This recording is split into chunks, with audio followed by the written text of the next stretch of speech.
Hello everybody, my name is Leoname, and this is a beginner tutorial on how to create buildings in RPG Maker 2.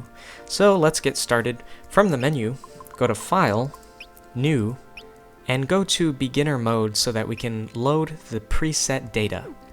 And from here, go to File, Preferences, User, Level, and switch to Hard Mode so that we can edit the preset data.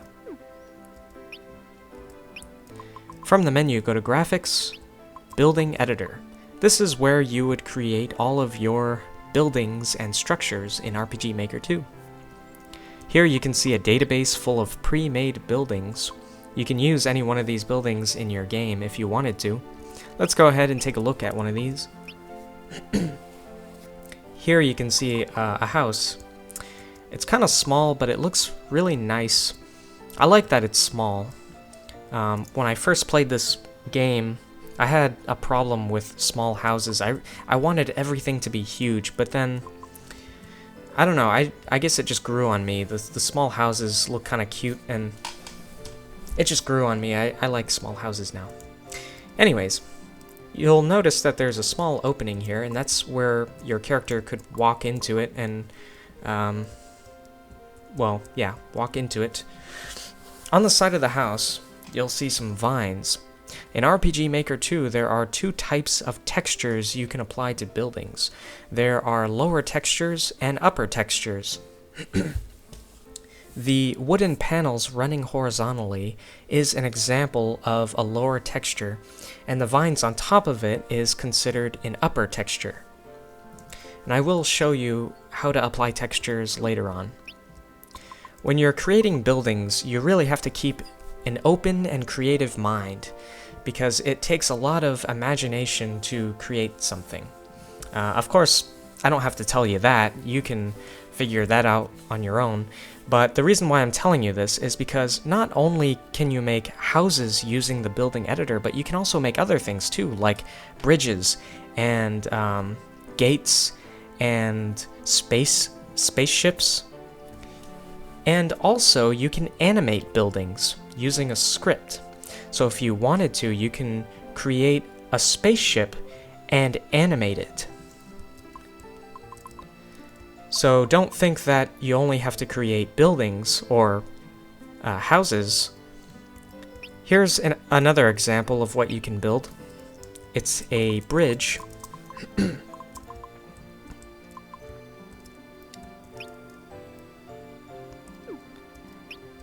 I think there's a spaceship in here somewhere. Here it is. So here is an example of a spaceship. You can create your own. Maybe in another tutorial, I'll teach you how to animate buildings. It isn't very hard. It's actually pretty easy. But I'll save it for another video. For now, let's create our very own building. Go down to where it says Create New Data, and select that. You'll see two tabs, the Basic tab and the Custom tab. Under the Basic tab, you have Name, which is of course the name of the building. Note, which are the notes that you take. B Data. There are two types of data. There's A Data and there's B Data.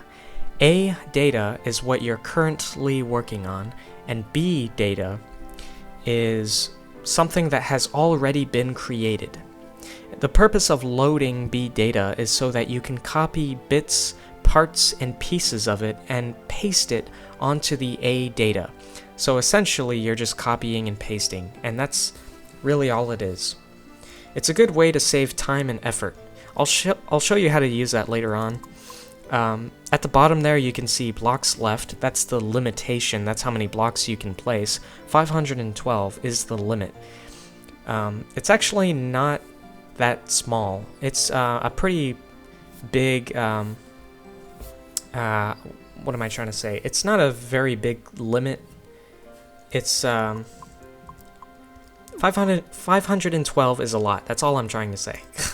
Under the Custom tab, you have Trans, which is the transparency. The higher the value, the more transparent blocks become. And I'm not entirely sure, but I think this does not affect all of the blocks. It only affects blocks that you set as being transparent. I'm going to set this value at 0% for now. Distort is how distorted blocks appear. The higher the value, the more distorted and warpy blocks appear. If you don't want your building to look cartoony, you can set this value at 0%. Background doesn't really serve any purpose other than eye appeal. The background doesn't appear in the game, unfortunately. Unless you're creating a dungeon, then the background does appear in the final game. But in the building editor, the background doesn't really serve any purpose. The color is the color of the blocks. I'm not really sure why they call it color because it's more of a tint. So really you're just tinting the color of the texture of the blocks. Excuse me. If you want blocks to appear brighter, you can set the gray color. You can choose a lighter gray color like that. If you want it to be really spankin' bright, you can choose a white, which will make it extremely bright. But for now, I'm gonna just use the default color. Let's go into the editor. In order to go into the editor, select the edit button right here where my cursor is, or you can press the square button on your controller. This is the building editor. You can see a grid and a yellow cube.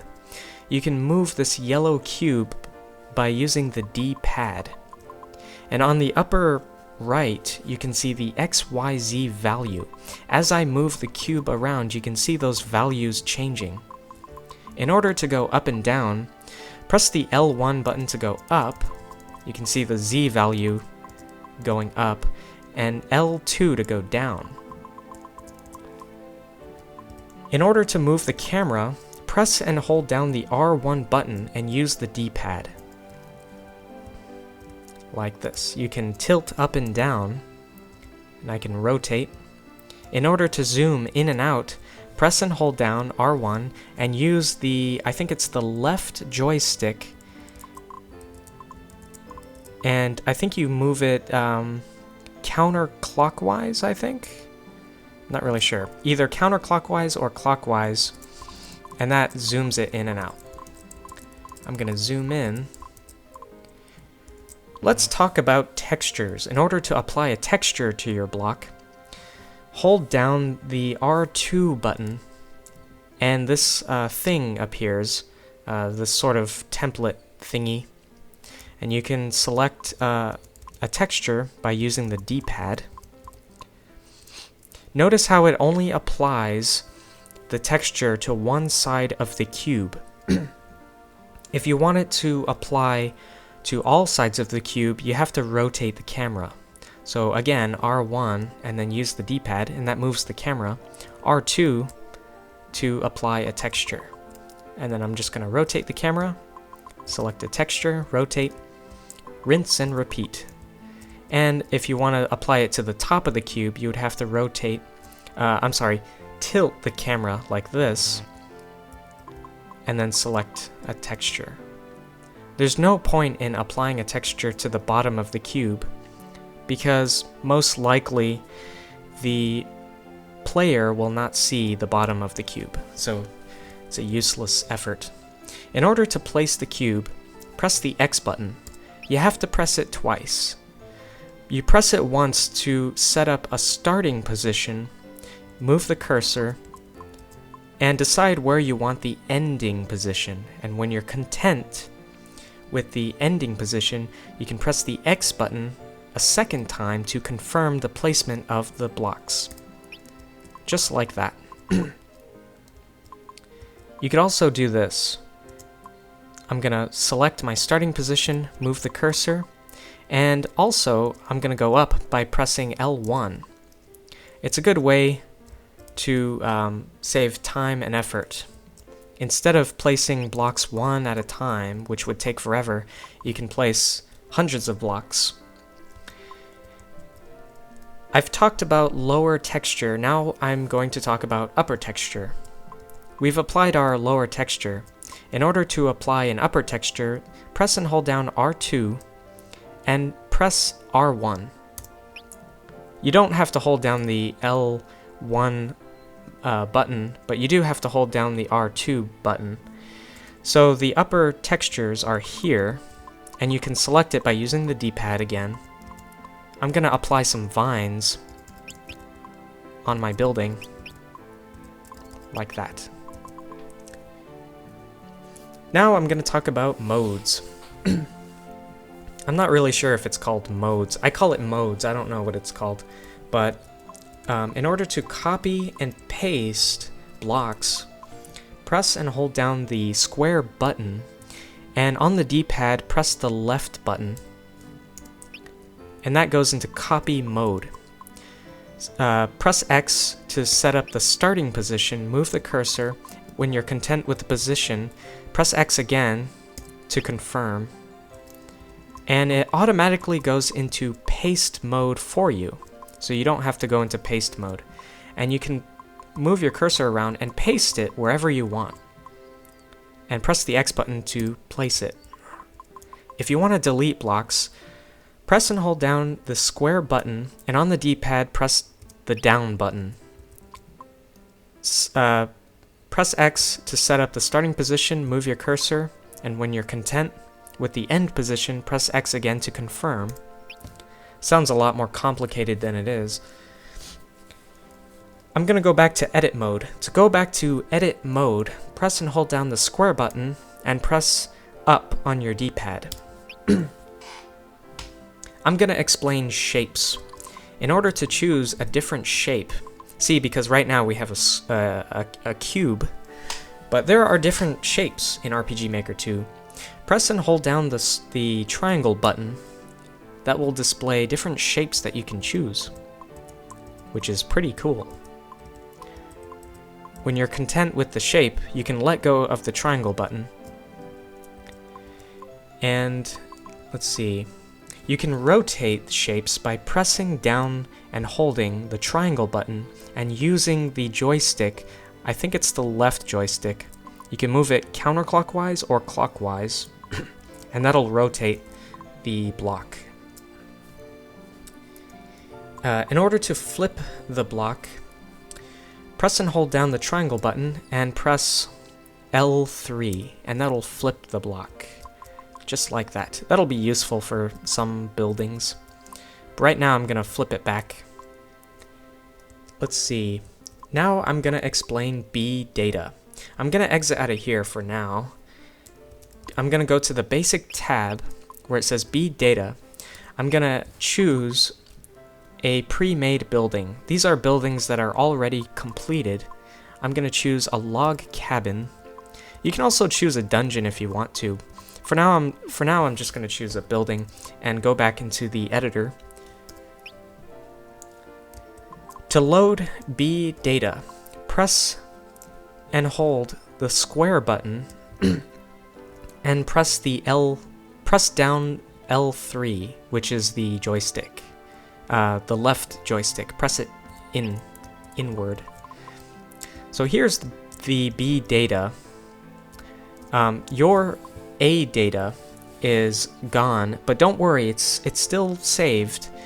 But the purpose of loading B data is so that we can copy it. So go into copy mode by pressing down and holding the square button and left on your D-pad.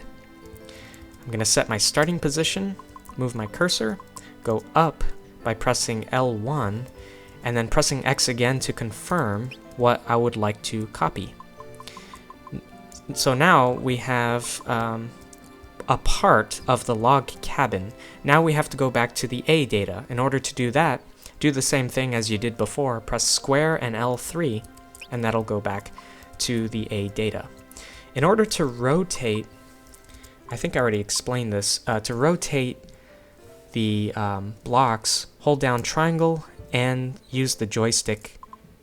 So I'm just going to rotate that. paste it right there. Press the X button to paste it. And I think that's about it. There are a couple of things, well actually there's a ton of things that I haven't explained, but I am just explaining the essentials for now.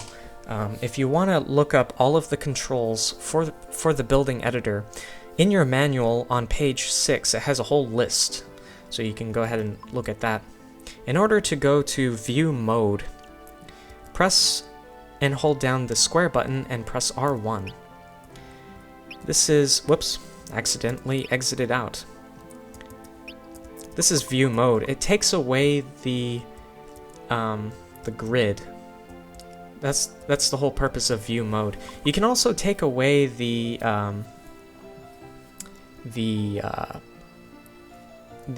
two strips, the yellow strips where it says building view XYZ. You can take away those things too if it's bothersome. I'm not really sure how to do that. I think I'm not really sure. In order to go into confirm mode, press and hold down square and R2. This is what's known as confirm mode. This is just to get an idea and a feel for how it is to have a character wandering around on top of your building, I guess. He's on top of the building. He could also be around the building like this. If you press and hold down circle, you can see the exact coordinates of where the character is. X, Y, and Z. You can also change the model by pressing and holding the triangle button. Not really sure why you want to do that, but it's there if you need it. You can go into texture mode by pressing down and holding square and L1. And the purpose of this, I think, I never used this, but I think the purpose of this is to change the texture for more than one block. So for example, if I wanted to change the texture of these blocks, I think I set up a starting position and an ending position. Oh wait, I don't think that's how it works.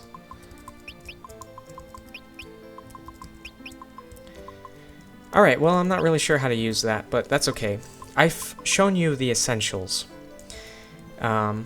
So now I'm gonna show you how to place your building. Let's exit out of here by pressing select and save it. Go to Graphics, Object Placement. Go to Preset Town and go to the editor. Choose a nice location. Move your cursor around until you find a nice spot, a nice open spot like this. Press the X button.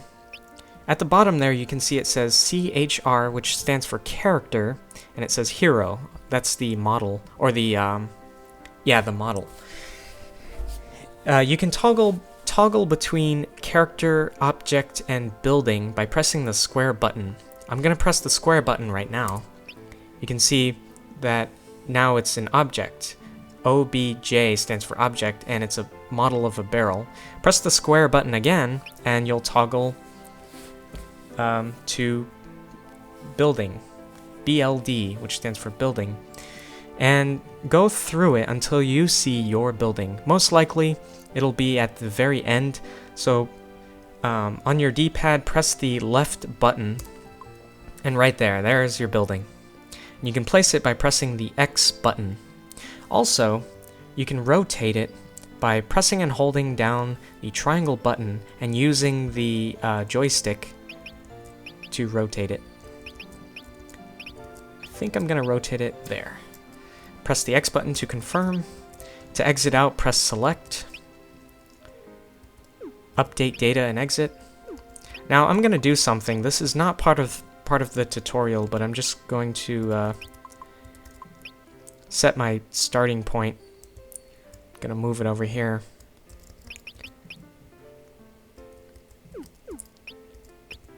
And let's test play it to see what that looks like. Looks very nice, if I do say so myself. You can see the vines. It's always nice to have an upper texture to make it look really nice. I've learned that pretty much the more textures, upper textures you add to it, like the more detail you add, the more better it looks, in my opinion. That's just the general rule of thumb. In my opinion, I think the more the better. There was one time where I added so much detail to things that it started lagging like hell.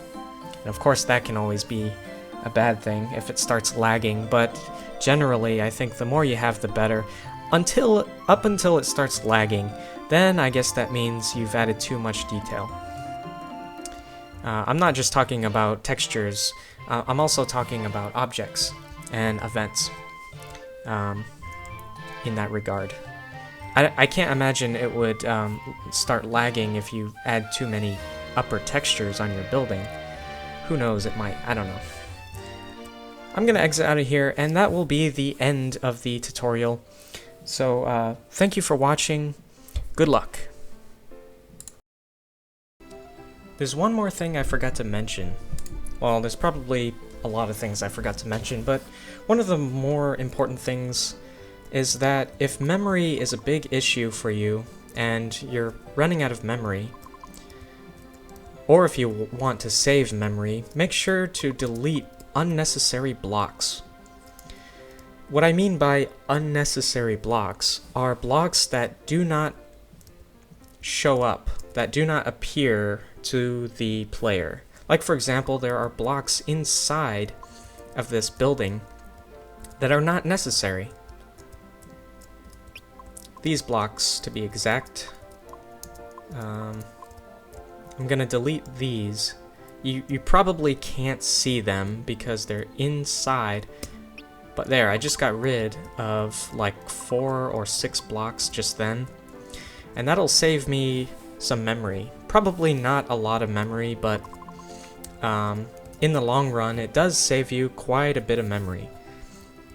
And that's about it.